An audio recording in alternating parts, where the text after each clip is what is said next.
So, you've acted in a lot of films with Prithvi Garu.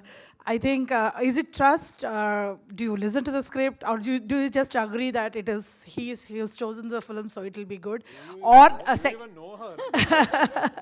and then third question is, of course, about no. I mean, this was just about your choice of films and how come you've acted in so many films. What do you like about Prithvi sir's films and his choices? And then especially about Nobody, what made you agree to this role?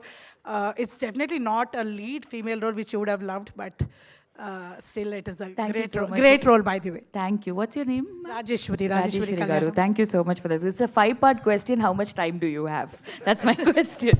Thank you, Andy, for coming and making the time out for our movie. To answer your question about Prithvi, this is something that everybody knows already. He loves cinema in a way that I can only admire and get inspired by. So working with him always means that the conversation with him and the kind of movies he makes, I get a lot of things to learn from. So it's a very selfish motive in that sense, you know. I get to be more of a student around him. And I've also had the luck to be in his films in different capacities. Like I said in many interviews, Meera and Rajivan is not like what we have done before. You know, they're not the couple who are madly in love and, you know, just doting on each other. We started off in City of God. We didn't have any scene together. Then we did Endan and Moideen, where we hardly met each other because we are star-crossed lovers. You know, so we had like 2 or 3 really amazing scenes. And then we got to do some amazing films after that. And this one, I had multiple reasons to say yes to the film. But the fact that Supriya was making the film, Prithvi was backing the film, and he was acting as Rajivan, definitely took the cake for me.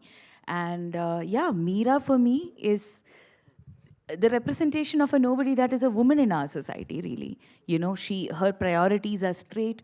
She knows what is important. Her struggles are something I don't relate to.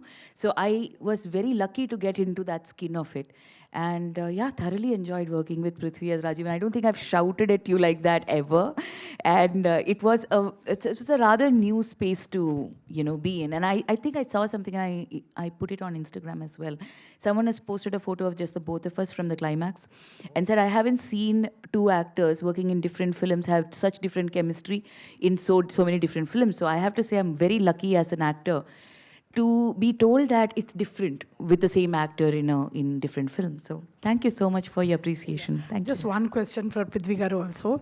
First of all, congratulations to the Malayalam cinema that you kind of still are able to bring in social aspects, bring in your core politics.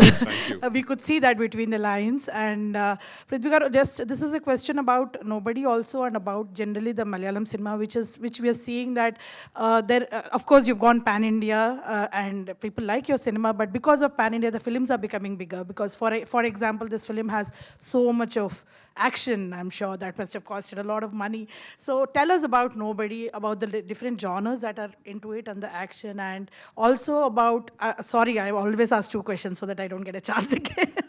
So anyway, so also about this one thing that's being talked about how Malayalam cinema is making bigger budget films, especially you are a pan-India star and you've made some films like that, and how because of that the film industry may be actually, which has been into a lot of profits, seeing losses. So that's one thing I would like to ask.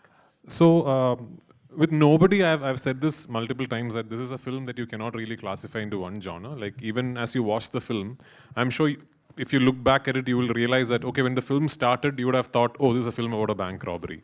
Then 5 minutes later, you realize, oh, this is not about who robbed the bank or how they are going to be caught. The film is not about that. Then it suddenly becomes like a social commentary. Then it becomes like a kidnap drama. Then it sort of becomes like a man against system. So it keeps switching its genres. And one particular point of the film, it turns into a Running Man kind of a film where it's one person being chased by the entire society around him, and he physically opposes it. You know, he physically opposes it, and what happens from there on is what the film is about. So the action is part of that narrative. It is not even like usual cinema where you sit down and design and you realize, okay, let's have an action sequence at this part in the first half, and then the interval block, then pre-climax.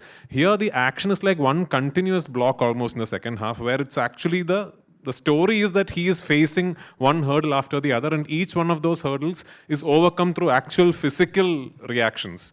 So the action is part of the narrative. It was written that way. of course, shooting action is expensive, and we had some of the best action directors working for us in this film, including Yannick Ben's team flew in from France, and he was there. Calais Kingston was there. Jolly Master was there. So it was like a big team working for the film. Now, regarding the budgets of the film, filmmaking is becoming increasingly expensive every day, from equipment hire to location rentals to, of course, remunerations. Everything is going up. It is becoming increasingly expensive each day. But what truly decides the budget of a film is the script. Because people ask me this question as a director, because I made a film called Emperor, which is like a big budgeted film. It's not the director who really decides the budget of the film. It is what is written on paper. Now, nobody is written in a particular fashion, and to translate that into screen as best as we can, there is an amount of money that needs to be spent.